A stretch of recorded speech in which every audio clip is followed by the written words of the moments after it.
वीरता बनने से भरी रग रग में है, जिसके इतने बेटे रण झेल चुके हैं, शूलीगिरी जो शोलों से खेल चुके हैं।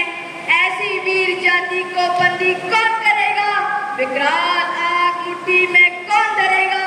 अब जो सिर पर आ पड़े नहीं डरना है, जन्मे तो 2 बार नहीं मरना है।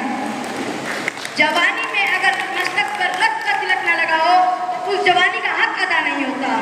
बड़े बड़े सेमिनार्स में विश्व शांति पर व्याख्यान देने वाले बुद्धिजीवी शायद इन पंक्तियों का मर्म ना समझ पाए, शायद उन्हें लगे माथे पर लगा रक्त का तिलक एक कवि की मानव बल कल्पना से ज्यादा और कुछ ना लगे, लेकिन इसे एक आम इंसान समझता है।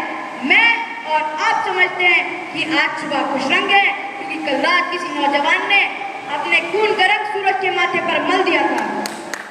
कारगिल की बर्फीली चोटियों पर एक एक मिलीग्राम ऑक्सीजन को तरसते हुए भी हमारे कुछ जाबाजों ने अपने हाथों से बंदूकें नहीं गिरने दी, जबकि तो आज मैं और आप खुली हवा में सांस ले पा रहे थे। ये वो लोग थे जिन्होंने अपने बाहुबल की ज्वाला पर झूठी शांति प्रियता का पानी नहीं फिरने दिया।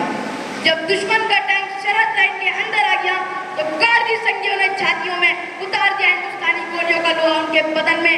न डरे न घबराए, बस मारे और मरे। जो अधी बाहुबल का अपनापी है, जिसकी ज्वाला बुझ गई वही पापी है। जब तक प्रचंड अनल सगुण हंसते हैं, खड्ग जहाँ सब पुण्य वहीं बसते हैं। तलवारें सोती हैं जहाँ बंद म्यानों में, किस्मतें सड़ती हैं वहाँ तय खानों में। शोणित के बदले अश्क जहाँ बहता है, वो देश कभी स्वाधीन नहीं रहता है।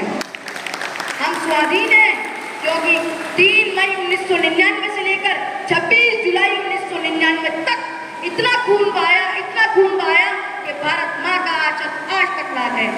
कौन थे वो जियाली, कौन थे वो सबूत, कौन थे वो मतवाले जिन्होंने ऑपरेशन विजय को पराजय में नहीं बदलने दिया। कहानियां तो अनगिनत है, लेकिन मैं आज आपको एक कहानी सुनाऊंगा। कैप्टन सौरभ कालिया। माँ, फौज से मेरी पहली सैलरी आने वाली है। ये कुछ ब्लैंक चेक्स हैं, मैं साइन करके पोस्टिंग के लिए जा रहा हूँ। सैलरी तो अकाउंट में आई, लेकिन जब तक कैप्टन सौरभ कालिया सांस ली। कैप्टन सौरभ कालिया कारगिल युद्ध के पहले शहीद थे, पहले ही लोग। कारगिल में घुसपैठ की सूचना एक सिविलियन ने दी थी, ताशीर नानागाल चरवाहे ने।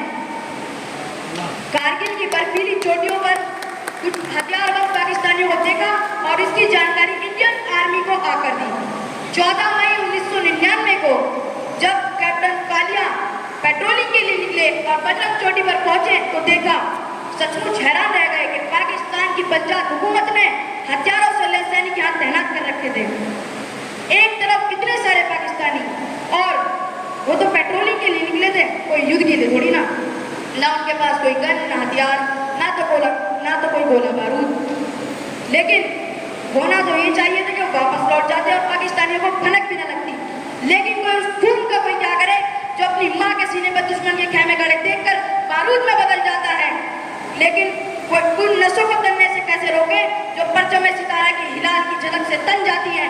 माँ की दूध को धमनियों में दौड़ते हुए उबाल को कैसे कोई रोके, और एक फौजी उस सौगंध को कैसे भूल जाए जो उसने वर्दी पहनते हुए ली थी, और एक भारतवासी भगवत गीता को कैसे भूल जाए जिसमें भगवान कृष्ण ने स्पष्ट शब्दों में कह दिया है, स्वधर्मे निधिनम श्रेया, स्वधर्मे निधिनम श्रेया। अपने धर्म, अपने राष्ट्र धर्म के लिए मर मिट जाने से वाले बड़ा और कोई श्रेय नहीं। फिर जो हुआ वो बड़े बड़े युद्धविद्यों को, ह्यूमन राइट्स को, बॉम्ब कोड्स को शर्मिंदा करने के लिए काफी है। कैप्टन सौरभ कालिया ने ललकार दिया पाकिस्तानियों को, और एक तरफ से 5 जवान और एक तरफ इतने सारे पाकिस्तानी। 22 बरस के कैप्टन सौरभ कालिया को पाकिस्तानियों ने बंदी बना लिया और 22 दिन तक टॉर्चर करके मार दिया। जब उनका शव घर पहुंचा तो देखने वाले पहचान तक न पाए। उनकी माँ, जिन्होंने उनका माथा करोड़ों बार चूमा, वो तक पहचान ना पाई। पाकिस्तानी की तोड़े आंख, नाक, कान सब नोट कर